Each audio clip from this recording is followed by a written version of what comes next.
Hello friends, B fifth semester geography paper 1 regional geography, इसको हिंदी में कहा जाता है प्रादेशिक भूगोल। जिसका हम लोग लघु उत्तरीय क्वेश्चन देख रहे हैं। आज स्टार्ट करने वाले हैं क्वेश्चन नंबर 15, जो कि बहुत ज़्यादा इंपॉर्टेंट क्वेश्चन है। पर आप लोग ध्यान दीजिएगा। सतत विकास एजेंडा 2030 की मुख्य बातों पर प्रकाश डालिए। आप लोगों को बता दें मोस्ट इंपॉर्टेंट क्वेश्चन है, इस पर आप लोग ध्यान दीजिएगा। संयुक्त राष्ट्र का एजेंडा 2030 17 विकास लक्ष्य, इसके जो है 17 विकास लक्ष्य दिए गए हैं, जो कि पॉइंट टू पॉइंट दिया गया है। इसको ध्यान से देखेंगे। फर्स्ट पॉइंट है गरीबी के सभी रूपों की पूरे विश्व से समाप्ति। जो गरीबी है, वो जो गरीबी है पूरे विश्व में, उसकी समाप्ति करना इसका पहला लक्ष्य है। दूसरा क्या है, और दूसरा पॉइंट है भूख की समाप्ति, खाद्य सुरक्षा और बेहतर पोषण और टिकाई कृषि को बढ़ावा। तीसरा पॉइंट है सभी आयु के लोगों में स्वास्थ्य सुरक्षा और स्वस्थ जीवन को बढ़ावा। फोर्थ पॉइंट है समावेशी और न्याय संगत गुणवत्ता युक्त शिक्षा सुनिश्चित करने के साथ ही सभी को सीखने का अवसर देना। और आगे देखेंगे पांचवा पॉइंट है लैंगिक समानता प्राप्त करने के साथ ही महिलाओं और लड़कियों को सशक्त करना। आगे है सभी के लिए स्वच्छता और पानी के सतत प्रबंधन की उपलब्धता सुनिश्चित करना। अगला पॉइंट देखेंगे सस्ती, विश्वसनीय, टिकाऊ और आधुनिक ऊर्जा तक पहुंच सुनिश्चित करना। अगला है सभी के लिए निरंतर समावेशी और सतत आर्थिक विकास, लगातार आर्थिक विकास, पूर्ण और उत्पादक रोजगार तथा बेहतर कार्य को बढ़ावा देना। आगे है लचीले बुनियादी ढांचे, समावेशी और सतत औद्योगिकरण को बढ़ावा। आगे देखेंगे देश के बीच और भीतर असमानता को कम करना। अगला पॉइंट है सुरक्षित, लचीले और टिकाऊ शहर और मानव बस्तियों का निर्माण, अस्थायी खपत और उत्पादन पैटर्न को सुनिश्चित करना। अगला है जलवायु परिवर्तन और उसके प्रभाव से निपटने के लिए तत्काल कार्रवाई करना। अगला पॉइंट है स्थायी सतत विकास के लिए महासागरों, समुद्रों और समुद्री संसाधनों का संरक्षण और उपयोग। अगला पॉइंट है सतत उपयोग को बढ़ावा देने वाले स्थलीय पारिस्थितिकीय प्रणालियों, सुरक्षित जंगलों, भूमि क्षरण और जैव विविधता के बढ़ते नुकसान को रोकने का प्रयास करना। अगला है सतत विकास के लिए शांतिपूर्ण और समावेशी समितियों को बढ़ावा देने के साथ ही साथ सभी स्तरों पर इन्हें प्रभावी, जवाबदेहपूर्ण बनाना, ताकि सभी के लिए न्याय सुनिश्चित हो सके। लास्ट है सतत विकास के लिए वैश्विक भागीदारी को पुनर्जीवित करने के अतिरिक्त कार्यान्वयन के साधनों को मजबूत करना। तो फिर से एक बार देख लेंगे, क्योंकि बहुत ज़्यादा इंपॉर्टेंट क्वेश्चन है। आपके एग्जाम में 100% आने की संभावना है। क्वेश्चन है सतत विकास एजेंडा 2030 की मुख्य बातों पर प्रकाश डालिए। संयुक्त राष्ट्र एजेंडा 2030 की 17 विकास लक्ष्य जो कि दिए गए हैं, जो इस प्रकार से है। पहला है गरीबी के सभी रूपों की पूरे विश्व से समाप्ति। दूसरा है भूख की समाप्ति, खाद्य सुरक्षा और बेहतर पोषण और टिकाऊ कृषि को बढ़ावा। तीसरा है सभी आयु के लोगों में स्वास्थ्य सुरक्षा और स्वस्थ जीवन को बढ़ावा। चौथा पॉइंट है समावेशी और न्याय संगत गुणवत्ता युक्त शिक्षा सुनिश्चित करने के साथ ही साथ सभी को सीखने का अवसर देना। पांचवा पॉइंट है लैंगिक समानता प्राप्त करने के साथ ही महिलाओं और लड़कियों को सशक्त करना। छठा पॉइंट है सभी के लिए स्वच्छता और पानी के सतत प्रबंधन की उपलब्धता सुनिश्चित करना। और सातवां पॉइंट है सस्ती, विश्वसनीय, टिकाऊ और आधुनिक ऊर्जा तक पहुंच सुनिश्चित करना। और आगे देखेंगे। अगला है सभी के लिए निरंतर समावेशी और सतत आर्थिक विकास, पूर्ण और उत्पादक रोजगार तथा बेहतर कार्य को बढ़ावा देना। अगला है लचीले बुनियादी ढांचे, समावेशी और सतत औद्योगिकरण को बढ़ावा। अगला है देशों के बीच और भीतर असमानता को कम करना। सुरक्षित, लचीले और टिकाऊ शहर और मानव बस्तियों का निर्माण, अस्थायी खपत और उत्पादन पैटर्न को सुनिश्चित करना। अगला है जलवायु परिवर्तन और उसके प्रभाव से निपटने के लिए तत्काल कार्रवाई करना। आगे देखेंगे स्थायी सतत विकास के लिए महासागरों, समुद्रों और अस्थायी संसाधनों का संरक्षण का उपयोग। अगला है सतत उपयोग को बढ़ावा देने वाले स्थलीय पारिस्थितिकीय प्रणालियों, सुरक्षित जंगलों, भूमि क्षरण और जैव विविधता के बढ़ते नुकसान को रोकने का प्रयास करना। अगला है सतत विकास के लिए शांतिपूर्ण और समावेशी समितियों को बढ़ावा देने के साथ ही साथ सभी स्तरों पर इन्हें प्रभावी, जवाबदेह बनाना, ताकि सभी के लिए न्याय सुनिश्चित हो सके। लास्ट पॉइंट है सतत विकास के लिए वैश्विक भागीदारी को पुनः से जीवित करने के अतिरिक्त कार्यान्वयन के साधनों को मजबूत बनाना। आगे क्या दिया हुआ है? आगे दिया है क्या थे MDGs, millennium development goals. Millennium development goals ये क्या है? MDGs, जिसका भी 4 पॉइंट दिया हुआ है। ये संयुक्त राष्ट्र महासभा द्वारा वर्ष 2000 में फ्रेम को स्वीकार किया गया था। MDGs ये जो है ये संयुक्त राष्ट्र महासभा द्वारा वर्ष 2000 में फ्रेम को स्वीकार किया गया था, लेकिन लक्ष्यों की 1990 के स्तर पर गणना की गई थी। 2000 में फ्रेम को स्वीकार किया गया था, लेकिन लक्ष्यों की 1990 में 90 के स्तर पर गणना की गई थी और ये 2015 तक के लिए थे। इसके अंतर्गत 8 गोल और 18 टारगेट्स रखे गए हैं। आगे है UNDP की भूमिका। UNDP की भूमिका फर्स्ट पॉइंट है SDG 1 जनवरी 2016 के प्रभाव में आ गए थे। SDG जो है ये 1 जनवरी 2016 के प्रभाव में आ गए तथा UNDP की निगरानी व संरक्षण में ये अगले 15 सालों तक प्रभावी रहेंगे। संयुक्त राष्ट्र की प्रमुख SDG लक्ष्य प्राप्ति के कार्य करने वाली संस्था UNDP विश्व के 170 देशों में इन लक्ष्यों की प्राप्ति पर नजर रखेगी। दिया हुआ है SDG 1 जनवरी 2016 से प्रभाव में आ गए तथा UNDP की निगरानी व संरक्षण में ये अगले 15 सालों तक प्रभावी रहेंगे। संयुक्त राष्ट्र की प्रमुख SDG लक्ष्य प्राप्ति कार्य करने वाली संस्था UNDP विश्व के 170 देशों में इन लक्ष्य की प्राप्ति पर नजर रखेगी। अगला पॉइंट है UNDP का प्रमुख लक्ष्य इन देशों में गरीबी को खत्म करना। UNDP का जो लक्ष्य वो क्या है, वो लक्ष्य जो है वो है गरीबों को लक्ष्य करना, गरीबों को खत्म करना। इसका लक्ष्य है गरीबों को खत्म करना, लोकतांत्रिक शासन व्यवस्था को प्रोत्साहन, पर्यावरण परिवर्तन और आपदा परिवर्तन पर कार्य तथा आर्थिक समानता प्राप्ति आदि पर ज्यादातर केंद्रित रहेगा। अगला पॉइंट है SDGs लक्ष्यों को प्राप्त करने के लिए सरकारी, निजी क्षेत्र, नागरिक समाज तथा सभी लोगों को आपसी सहयोग से काम करना होगा। सतत विकास लक्ष्यों का मुख्य उद्देश्य विश्व से गरीबी को पूर्णतः खत्म करना है। सतत विकास अर्थात लगातार विकास करने का मतलब क्या है? सतत विकास लक्ष्यों का जो मुख्य उद्देश्य है वो है विश्व से गरीबों को पूर्णतः खत्म करना, पूरी तरीके से विश्व से जो गरीबी है उसको खत्म करना तथा सभी समाजों में सामाजिक न्याय व पूर्ण समानता स्थापित करना है। भारत को जो भी गंभीरता से इन लक्ष्यों की प्राप्ति हेतु कार्य करना चाहिए। भारत को भी गंभीरता से इस लक्ष्यों की प्राप्ति हेतु कार्य करना चाहिए। इस लक्ष्य की सतत विकास लक्ष्यों का मुख्य उद्देश्य विश्व से गरीबी को पूर्णतः खत्म करना तथा सभी समाजों में सामाजिक न्याय व पूर्ण समानता स्थापित करना है। भारत को भी गंभीरता से लक्ष्यों की प्राप्ति हेतु कार्य करना चाहिए। आगे देखिए कि क्वेश्चन नंबर 16 है, प्रकृति ने सभी क्षेत्रों को कुछ संसाधन प्रदान किए हैं। प्रकृति ने सभी क्षेत्रों को कुछ संसाधन प्राप्त किए हैं जो क्षेत्र के विकास में मदद करते हैं, स्पष्ट कीजिए। तो ध्यान दीजिएगा इस पर, शब्दों पर आप लोग ध्यान दीजिएगा क्योंकि जब एग्जाम में क्वेश्चन आ जाएगा तो लिखने में आसानी होगी। तो क्वेश्चन में कहा गया है, क्वेश्चन को पहले ध्यान से समझेंगे। प्रकृति ने सभी क्षेत्रों को कुछ संसाधन प्रदान किए हैं जो क्षेत्र के विकास में मदद करते हैं, स्पष्ट कीजिए। अब देखते हैं इसमें, ध्यान दीजिएगा। प्रकृति ने सभी क्षेत्रों को कुछ संसाधन प्राप्त किए हैं, प्रदान किए हैं जो क्षेत्र का विकास करने में मदद कर सकते हैं। विभिन्न क्षेत्रों की अपनी भिन्न भिन्न समस्याएं और सामर्थ्य शक्तियां हैं, अतः यह नियोजन की बेजोड़ आवश्यकताएं प्रस्तुत करती हैं। परंतु प्रत्येक क्षेत्र जिसकी समस्याएं हैं उसके पास ऐसी समस्याओं को हल करने की संभावनाएं भी होती है। उसी हैसियत से विशिष्ट क्षेत्रों के विकास और लोगों को कल्याण के लिए विशिष्ट योजनाएं बनाने की जरूरत होती है। उदाहरण के लिए खानों के क्षेत्रों में खनिज की परतें होती हैं, परंतु मोटे तौर पर इन क्षेत्रों को स्वास्थ्य और प्राकृतिक विपदाओं, ध्वनि प्रदूषण, खान की छतों से गिर जाने और जलाक्रांति इत्यादि की समस्याओं का सामना करना पड़ता है। खनन क्षेत्रों की समस्याओं पर नियोजन के लिए विशेष तौर से विचार किया जा सकता है। आगे है, शहर में झुग्गी झोपड़ी बस्ती को समानता, गंदगी, अपर्याप्त आवास तथा मूलभूत सामाजिक सुविधाओं और सुख साधनों की तीव्र कमी का सामना करना पड़ता है। यह जीवन की गुणवत्ता बहुत खराब होती है।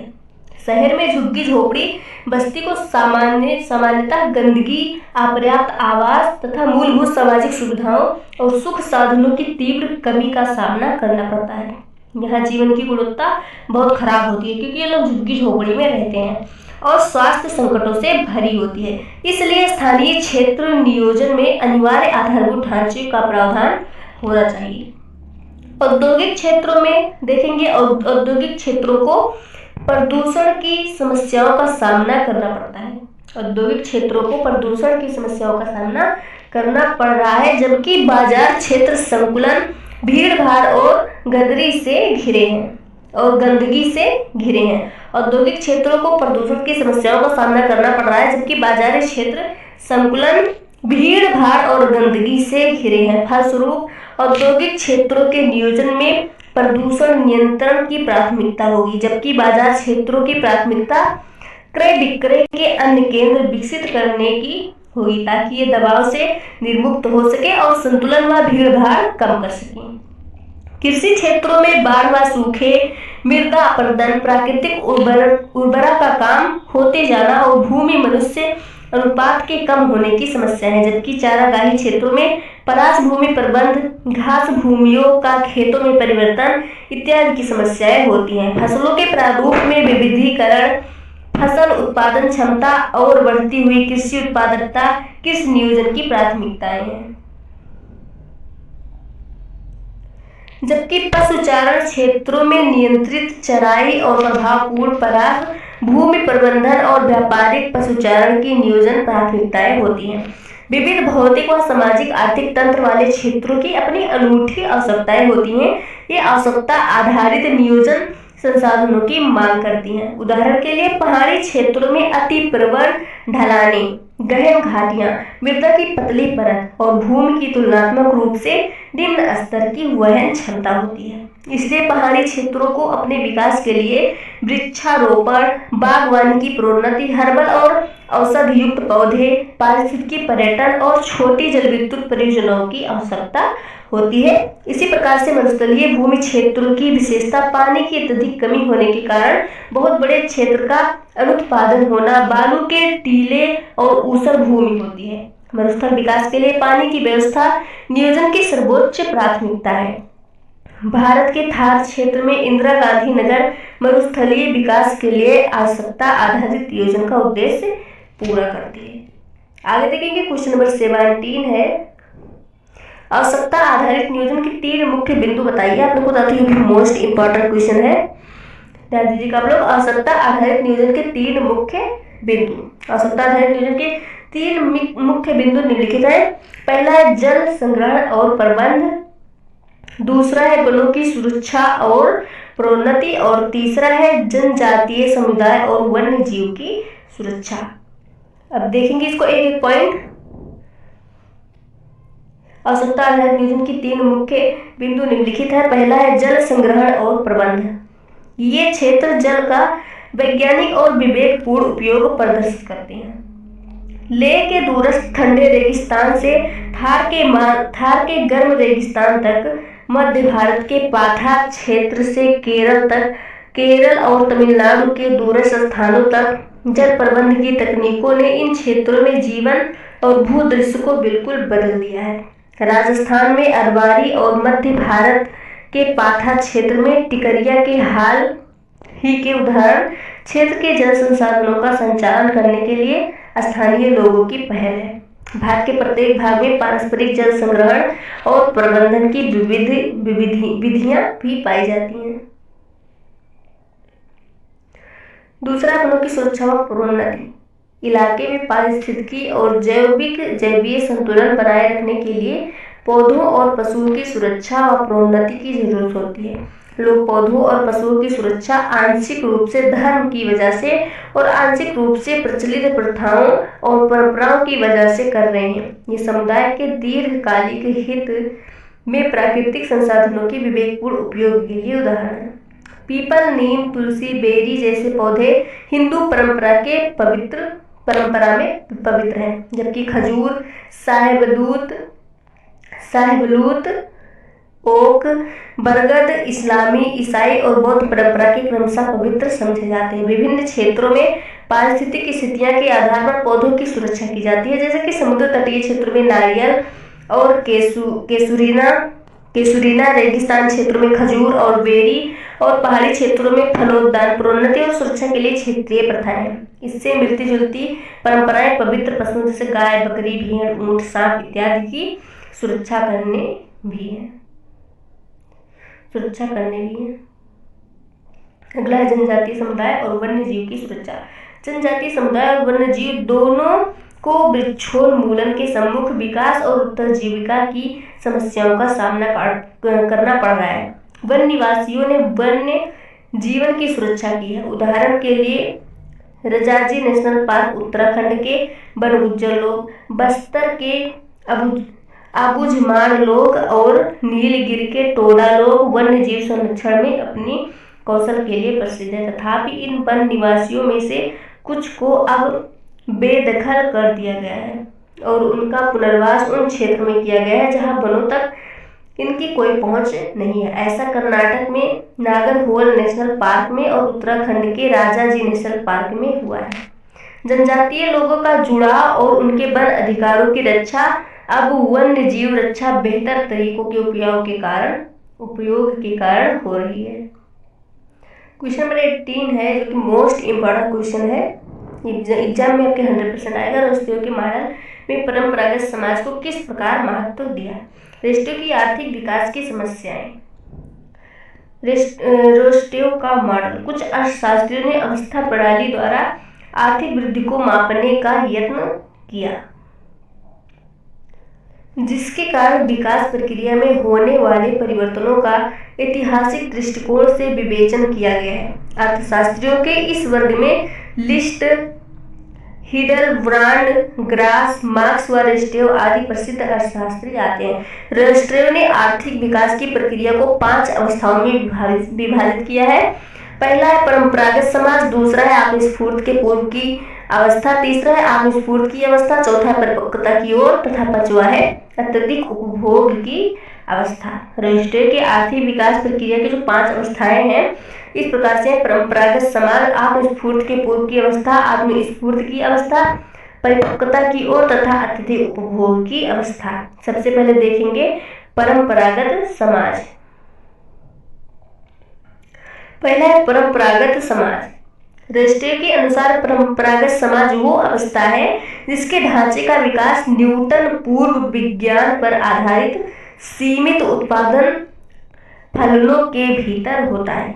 रोस्टियो के अनुसार परंपरागत समाज वो अवस्था है जिसके ढांचे का विकास न्यूटन पूर्व विज्ञान पर आधारित सीमित उत्पादन फलनों के भीतर होता है और जिसमें भौतिक जगत के प्रति न्यूटन पूर्व मनोवृत्तियां रहती हैं।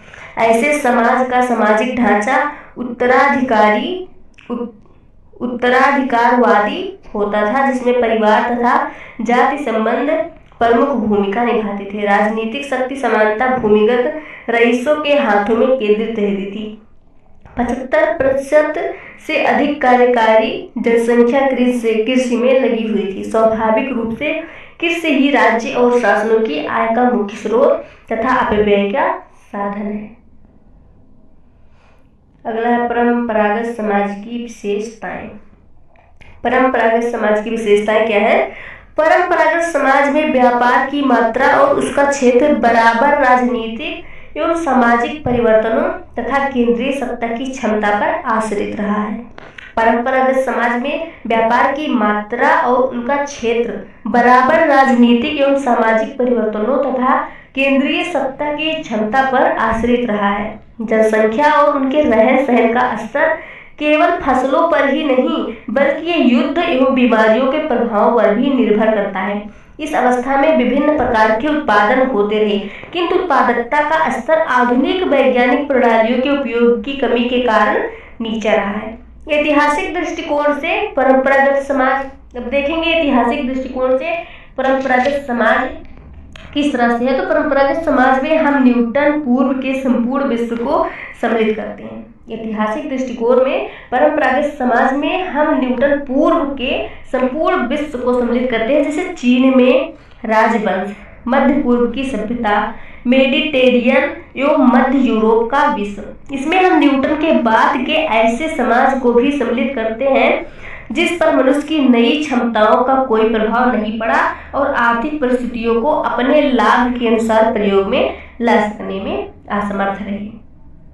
आगे देखेंगे क्वेश्चन नंबर 19 है, जो कि बहुत ज्यादा इंपॉर्टेंट क्वेश्चन है आपके एग्जाम के लिए।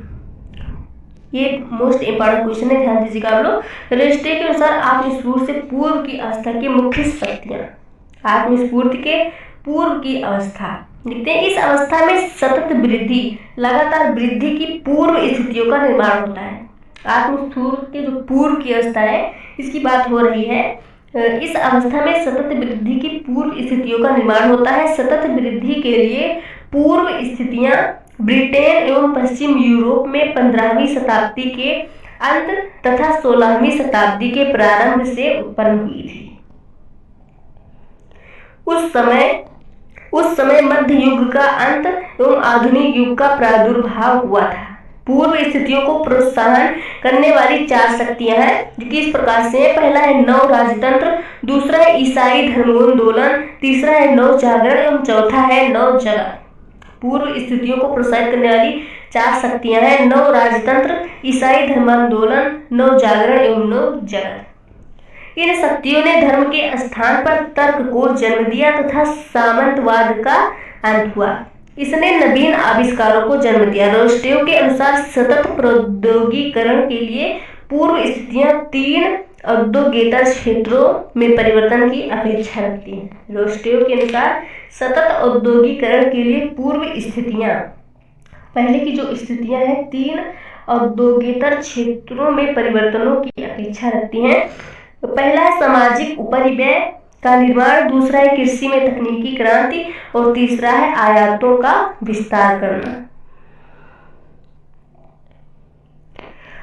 औपनिवेशिक शक्ति द्वारा अपनाई गई सामाजिक उपरिव्यय पूंजी को अवरुद्ध करने की नीति रूढ़िगत समाज को परंपरागत मार्ग पर चलने की सहायता दी। औपनिवेशिक शक्ति द्वारा अपनाई गई सामाजिक उपरिव्यय पूंजी को अवरुद्ध करने की नीति रूढ़िगत समाज को परंपरागत मार्ग पर चलने में सहायता दी। आधुनिक शिक्षा ने, आज के समय की शिक्षा ने लोगों के विचार, ज्ञान तथा मनोवृत्ति में धीरे धीरे सुधार किया तथा राष्ट्रवाद की बढ़ती हुई भावना का विरोध होने लगा तथा आधुनिक उद्योग की वस्तुओं की ही मांग होने लगी। रोस्टेव के अनुसार सतत औद्योगिकीकरण के लिए पूर्व स्थितियां 3 गैर उद्योग क्षेत्रों में आमूल परिवर्तनों की अपेक्षा रखती हैं। रोस्टेव के अनुसार सतत औद्योगिकीकरण के लिए पूर्व स्थितियां 3 गैर उद्योग क्षेत्रों में आमूल परिवर्तनों की अपेक्षा रखती हैं। वो गैर उद्योगों से सामाजिक उपरिव्यय पूंजी का निर्माण, जैसे परिवहन, दूसरा कृषि में प्रौद्योगिकीय क्रांति तथा बढ़ती जनसंख्या की आवश्यकता की पूर्ति हेतु कृषि उत्पादकता में वृद्धि करना, और तीसरा है आयातों के विस्तार हेतु प्राकृतिक साधनों के कुशल उत्पादन तथा क्रय विक्रय द्वारा वित्त प्रबंध करना। आगे देखेंगे क्वेश्चन नंबर 20 है, आर्थिक विकास के नियोजन की मुख्य दशाएं स्पष्ट कीजिए। आप लोग बता दो, ये भी इंपॉर्टेंट क्वेश्चन है। आर्थिक विकास के नियोजन की मुख्य दशाएं। एक स्वतंत्र बाजार प्रणाली से ये आशा की जाती है, एक स्वतंत्र बाजार प्रणाली से आशा की जाती है कि राष्ट्रीय उत्पाद को अधिकतम करेगी। यदि एक अर्थव्यवस्था कुछ निश्चित दशाओं में कार्य करे तो कुशलता से दृष्टिकोण का यही अधिकतम, इष्टतम, ओप्टिमम भी होगा। ये दशाएं अधोलिखित है। आय वितरण की असमानताएं और गरीबी का अभिशाप। पहला है आय वितरण की असमानताएं और गरीबी का अभिशाप। बाजार प्रणाली आय और संपत्ति के विवरण में असमानताएं लाती है। ये सबको विशेषता असमान समाज के गरीब वर्गों को समान अवसर नहीं देती है। अतः वास्तविकता यह है कि आय और संपत्ति के वितरण की असमानताओं पर कुछ अंकुश लगाने की आवश्यकता है। फिर से देखेंगे, एक स्वतंत्र बाजार प्रणाली से आशा की जाती है कि वो राष्ट्रीय उत्पाद को अधिकतम करेगी। यदि एक अर्थव्यवस्था कुछ निश्चित दशाओं में कार्य करे तो कुशलता से दृष्टिकोण का यही अधिकतम इष्टतम भी होगा। ये दशाएं अग्रलिखित है जो कि इस प्रकार से है। पहला है आय वितरण एवं असमानताएं और गरीबी का विस्तार। बाजार प्रणाली आय संपत्ति के विवरण में असमानताएं लाती है। ये सबको विशेषतः असमान समाज के गरीब वर्गों को समान अवसर नहीं देती है। अतः वास्तविकता यह है कि आय और संपत्ति के वितरण की असमानताओं पर कुछ अंकुश लगाने की आवश्यकता है। दूसरा है सार्वजनिक वस्तुओं की अनुपलब्धता। समाज के लिए वस्तुओं और सेवाओं का उत्पादन नहीं होता है। सार्वजनिक वस्तु की अनुपलब्धता की बात हो रही है, तो उत्पादन नहीं होता, अनुपलब्धता उपलब्ध नहीं है। समाज के लिए वस्तुओं और सेवाओं का उत्पादन उपलब्ध मतलब उत्पादन नहीं होता है, केवल बाजार के लिए होता है। लेकिन वास्तव में कुछ ना कुछ वस्तुएं व सेवाएं समाज के लिए बनाई जाती हैं, जैसे राष्ट्रीय रक्षा, सड़कें, पुल, प्रदूषण नियंत्रण उपाय आदि। यदि सभी कुछ बाजार पर छोड़ दिया जाए तो इन वस्तुओं से सेवाओं का उत्पादन शायद कभी नहीं होगा। अगला पॉइंट है उत्पादन प्रक्रिया के साथ कोई बाहरीपन नहीं जुड़े हैं। उत्पादन प्रक्रिया के साथ कोई बाहरीपन नहीं जुड़े हैं। कुछ वस्तुओं और सेवाओं के उत्पादन में कुछ ऐसी लागतें और लाभ होते हैं जिनका लेखा जोखा बाजार प्रणाली में नहीं आता। कुछ वस्तुओं और सेवाओं के उत्पादन में कुछ ऐसी लागतें और लाभ होते हैं जिनका लेखा जोखा बाजार प्रणाली में नहीं आता। ये कुछ ऐसी वस्तुएं व सेवाएं हैं जैसे प्राथमिक शिक्षा, आधारभूत स्वास्थ्य सुविधाएं, पीने का पानी, सफाई आदि। इन सेवाओं में सकारात्मक बाहरीपन, पॉजिटिव एक्सटर्नलिटीज होता है। इसी तरह दवाइयों से होने वाली कुछ हानियों के रूप में लागत बाजार प्रणाली नहीं गिनती है। तथा बाहरीपन के लेखे जोखे के लिए बाजार प्रणाली पर निर्भर नहीं किया जाता। अगला है उत्पादन में पैमाने के बढ़ते प्रतिफल नहीं है। उत्पादन में पैमाने के बढ़ते प्रतिफल नहीं है। ये वे उद्योग हैं जिनके उत्पादन में वृद्धि के साथ साथ लागत गिरती चली जाती है। इनमें दूरसंचार, बिजली वितरण, प्रसारण, रेलवे, जल यातायात, सिंचाई परियोजनाएं आदि आती हैं। अतः यदि ये सब बाजार के भरोसे छोड़ दिए जाएं तो शायद इनका थोड़ा बहुत उत्पादन हो और शायद ना भी हो, क्योंकि इनका कुशलता के स्तर पर उत्पादन करने की हानि होने की संभावना रहती है। क्वेश्चन नंबर 21 है मानव निर्धनता सूचकांक पर टिप्पणी कीजिए। यह भी मोस्ट इंपॉर्टेंट क्वेश्चन है। मानव निर्धनता सूचकांक, मानव विकास रिपोर्ट 1997 द्वारा मानव निर्धनता सूचकांक की अवधारणा का विकास किया गया। कब किया गया? 1997 द्वारा मानव निर्धनता सूचकांक की अवधारणा का विकास किया गया। मानव विकास रिपोर्ट 1997 द्वारा मानव निर्धनता सूचकांक की अवधारणा का विकास किया गया, जो मानव जीवन के 3 अनिवार्य अंगों में पृथक्करण अथवा वंचन पर ध्यान संकेंद्रित करता है, जो मानव विकास सूचकांक में परिलक्षित होती है: दीर्घ जीवन, ज्ञान और एक अच्छा जीवन स्तर। सबसे प्रथम पृथक्करण अथवा वंचन अपेक्षाकृत कम आयु में मृत्यु संबंधी दुर्बलता है, और इस सूचकांक में इसका संकेत 40 वर्ष की आयु से पूर्व मृत्यु प्राप्त करने वाले व्यक्तियों के प्रतिशत से प्राप्त होता है। दूसरा वंचन ज्ञान से संबंधित है। और इसका माप वयस्कों में गैर साक्षरों के प्रतिशत से प्राप्त किया जाता है। तीसरा वंचन अच्छे जीवन के स्तर से संबंधित है। यह 3 चरों में संबंध है: जनसामान्य का प्रतिशत, जिसमें स्वास्थ्य सेवाएं, शुद्ध पेयजल की उपलब्धता, 5 वर्ष से कम आयु वाले कुपोषित बच्चों का प्रतिशत। मानव विकास रिपोर्ट 2010 में एसपीआई के स्थान पर एक नया माप बहुआयामी अपनाया गया है। इस तरह मानव निर्धनता सूचकांक में बच्चों के कुपोषण की विद्यमानता का प्रयोग किया गया है, जिसकी माप अपेक्षाकृत आसान है और जिसके आंकड़े भी आसानी से उपलब्ध हो सकती हैं। इसके अतिरिक्त स्वास्थ्य सेवाओं की उपलब्धता और सुरक्षित पेयजल की पहुंच को भी सम्मिलित किया गया है। इन तीनों चरों को जोड़कर मानव निर्धनता की पर्याप्त एवं सही तस्वीर बनाना संयुक्त संगत माना गया है। कुछ चुने हुए ओईसीडी देशों के लिए एक अलग मानव निर्धनता सूचकांक का प्रयोग किया गया है, जिसमें सम्मिलित किए गए 4 प्रमुख चर हैं: पहला है जन्म पर 60 वर्ष की आयु तक न जीवित रहने की संभावना। दूसरा है कार्यात्मक साक्षरता के अभाव वाले वयस्कों का प्रतिशत। तीसरा है $11 प्रतिदिन क्रय शक्ति क्षमता 1994 की गरीबी रेखा के नीचे रहने वाली जनसंख्या का प्रतिशत। चौथा है दीर्घकालीन बेरोजगारी दर 12 महीनों या इससे अधिक। मानव निर्धनता सूचकांक इन चारों चरों का औसत है। स्पष्टता आय निर्धनता रेखा की अपेक्षा मानव निर्धनता सूचकांक एक अधिक व्यापक माप है, क्योंकि आय निर्धनता रेखा एक ही चर पर आधारित है। क्वेश्चन नंबर 22 है, रोस्टेव के अनुसार परिवर्तन की विशिष्ट विशेषताएं बताइए। आप लोग बता दी, ये भी इंपॉर्टेंट क्वेश्चन है। रोस्टेव के अनुसार परिवर्तन की विशिष्ट विशेषताएं, इस पर आप लोग ध्यान दीजिएगा। रोस्टेव के अनुसार परिवर्तन की विशिष्ट विशेषताएं निम्नलिखित हैं। पहला है कृषि पर कम निर्भरता। परंपरागत समाज की कृषि प्रधान जन्य जो संपूर्ण जनसंख्या के लगभग 75% होती है। कृषि पर कम निर्भरता, परंपरागत समाज की कृषि प्रधान जनसंख्या जो संपूर्ण जनसंख्या के लगभग 75% होती है, विशिष्ट रूप से उद्योग, यातायात, व्यापार एवं विभिन्न प्रकार के सेवा कार्यों में लग जाती है, और अब वह उतनी बृहद रूप में कृषि पर ही निर्भर नहीं रह जाती है। दूसरा है विचारधारा में विस्तार। लोगों की विचारधाराओं में विस्तार आ जाता है और स्थानीय तथा क्षेत्रीय आत्म संतुष्टि की प्रवृत्ति, राष्ट्रीय और अंतर्राष्ट्रीय क्षेत्रों में संतुष्टि की प्रवृत्ति, राष्ट्रीय और अंतर्राष्ट्रीय क्षेत्रों में संतुष्टि की ओर अग्रसर हो जाती है। अगला है जन्म दर में कमी। अकुशल कृषि श्रमिकों की मांग कम हो जाती है। दूसरे नए कुशल क्षेत्रों में श्रमिकों की मांग बढ़ती है। इसके प्रभाव स्वरूप संतानोत्पत्ति की इच्छा में परिवर्तन हो जाता है, जिससे जन्म दर में कमी आ जाती है।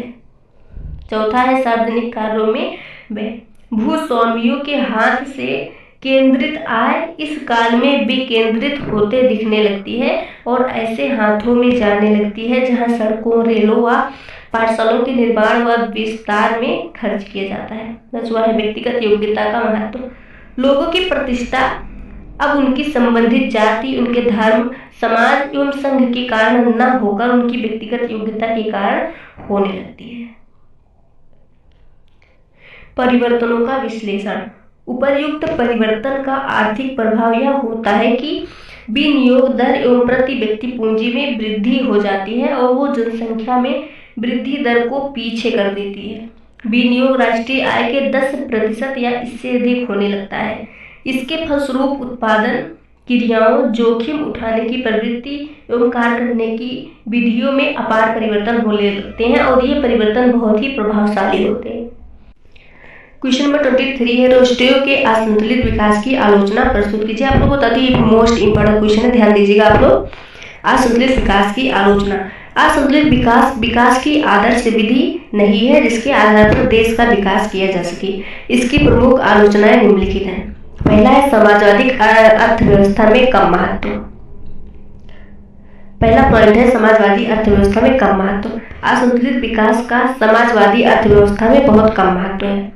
असंतुलित विकास का समाजवादी अर्थव्यवस्था में बहुत कम महत्व है, क्योंकि इसमें देश के विकास के कार्यक्रमों का निर्णय प्रायः राज्य द्वारा किया जाता है और स्वतंत्र क्रियाओं पर निर्भर नहीं रह जाता है। समाजवादी और अर्थव्यवस्था में कम महत्व। असंतुलित विकास का समाजवादी अर्थव्यवस्था में बहुत कम महत्व है, क्योंकि इसमें देश के विकास के कार्यक्रमों का निर्णय प्रायः राज्य द्वारा किया जाता है और स्वतंत्र क्रियाओं पर निर्भर नहीं रहा जा सकता। दूसरा है अनिश्चितता में वृद्धि। संतुलित विकास अनिश्चितता में वृद्धि लाता है, क्योंकि यह विदेशी व्यापार एवं विदेशी पूंजी पर अधिक निर्भर करता है, जो प्रायः राजनीतिक दबाव के चलने के कारण अनिश्चितता उत्पन्न करती है। तीसरा है राजकीय नियोजन का अभाव।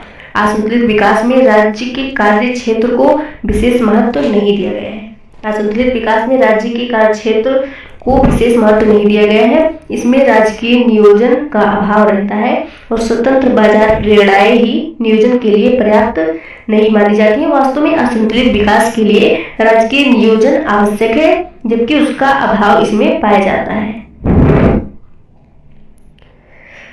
अगला है अवरोधों के उल्लेख का विकास। असंतुलित विकास में उन अवरोधों का भी वर्णन नहीं किया गया है जो सुस्त पड़े रहते हैं। इस पर समस्त क्षेत्रों को पूर्ण उल्लेख नहीं किया गया है। 5वां है असंतुलित विकास करना व्यर्थ। कुछ अर्थशास्त्रियों का कथन है कि विकासशील अर्थव्यवस्था में असंतुलन की स्थिति का पाया जाना स्वाभाविक है और उसके लिए देश में असंतुलन की स्थिति उत्पन्न करना आवश्यक नहीं है। वास्तव में मांग व पूर्ति सूची में बेलोच होने से असंतुलन स्वतः ही उत्पन्न हो जाता है। क्वेश्चन नंबर 24 है, रोस्टेव के आत्मस्फूर्ति की अवस्था की शर्तें बताइए। ये भी इंपॉर्टेंट है। आत्मस्फूर्ति की अवस्था, take off stage.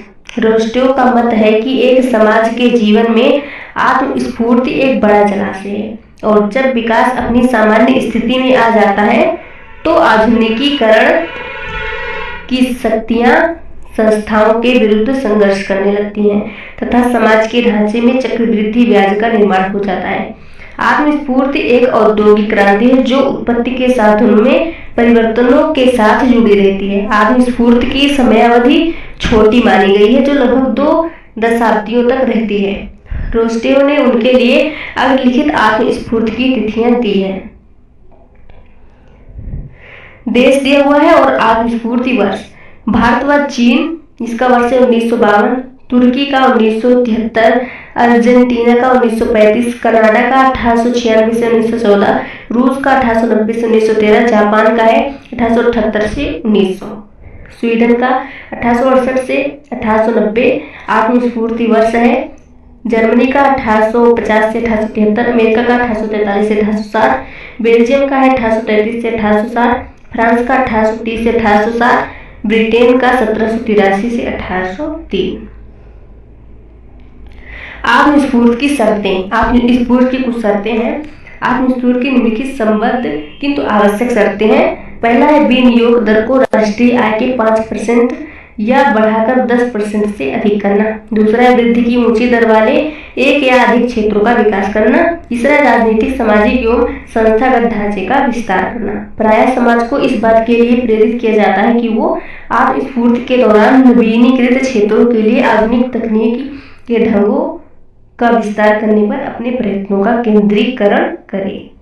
Question number 25 है, छोटा नागपुर पठार खनिज संसाधनों का भंडार है, स्पष्ट कीजिए। आप लोग को बता दो ये भी मोस्ट इंपॉर्टेंट क्वेश्चन है, ध्यान दीजिएगा आप लोग। छोटा नागपुर पठार, छोटा नागपुर का पठार के अंतर्गत झारखंड में रांची, हजारीबाग, सिंहभूम, पलामू, लोहरदगा तथा बिहार में गया आदि दक्षिणवर्ती जिले आते हैं। इस पठार में कई ढाल वाली श्रेणियां हैं जिनके बीच में होकर गहरी नदियां महानदी दामोदर, सोन और सुवर्ण रेखा बहती हैं। इस पठार पर दामोदर नदी एक भ्रंश घाटी से होकर प्रवाहित होती है। पठार की औसत ऊंचाई 760 मीटर है किंतु पार्श्वनाथ चोटी 1365 मीटर ऊंची है। इस पठार पर अधिकतर चावल पैदा किया जाता है। यह पठार खनिज पदार्थों के मामले में भी बड़ा धनी है। यहाँ भारत के प्रमुख खनिजों के सुरक्षित भंडार पाए जाते हैं। भारत का लगभग 7% अभ्रक एवं अधिकांश लोहा अयस्क यहीं से प्राप्त होता है। सिंहभूम में लोहा व क्रोमाइट और छोटा नागपुर में केओलिन नामक चिकनी मिट्टी, टंगस्टन, चूना पत्थर, फेल्सपार, क्वार्ट्ज, कोयला और तांबा पाया जाता है। इमारती पत्थरों का तो यहाँ अच्छे संचय है। इस पठार को खनिजों की अधिकता के कारण खनिज संसाधनों का भंडार कहा जाता है, store house of mineral resources. Question number 26 है, राजस्थान का उत्तर पश्चिमी भाग मुख्यतः शुष्क व रेतीला है, स्पष्ट कीजिए। आप लोग बता दो ये मोस्ट इंपॉर्टेंट क्वेश्चन है, इस पर आप लोग ध्यान दीजिएगा। राजस्थान का उत्तर पश्चिमी भाग मुख्यतः शुष्क व रेतीला है। राजस्थान का उत्तर पश्चिमी भाग मुख्यतः शुष्क व रेतीला है। यही थार का मरुस्थल भारतीय महामरुस्थल कहलाता है। ये प्रायः 644 किलोमीटर लंबा है और 360 किलोमीटर चौड़ा है। ये प्रायः 644 किलोमीटर लंबा और 360 किलोमीटर चौड़ा है। यहाँ रेत के टीलों की स्थिति पवनों की दिशा के लंबवत पाई जाती है। यद्यपि दक्षिणी भाग में जहाँ बहुत तेज आंधियां चलती हैं, कुछ ऐसे टीले भी हैं जो वायु प्रवाह के समानांतर हैं। बालू के इन टीलों का ढाल पर्वतों के रुख की ओर लंबा, सरल तथा लहरदार है। इन टीलों की ऊंचाई कहीं कहीं 75 से 90 मीटर तक है। अधिकांश टीले 3 से 5 किलोमीटर लंबे और 15 से 18 मीटर तक ऊंचे हैं। ऐसा अनुमान लगाया गया है कि प्रतिवर्ष बालू की ये टीले लगभग आधा किलोमीटर की गति से धीरे धीरे पश्चिमी उत्तर प्रदेश के मथुरा और आगरा जिलों की ओर स्थानांतरित हो रहे हैं। अतः बालू के इस विध्वंसकारी प्रवाह को रोकने के लिए भारत सरकार ने मरुस्थल की सीमा पर एवं नहरी क्षेत्रों के विस्तृत पैमाने पर वृक्षारोपण भी किया है। इस मरुभूमि की उत्पत्ति के बारे में कई अनुमान हैं।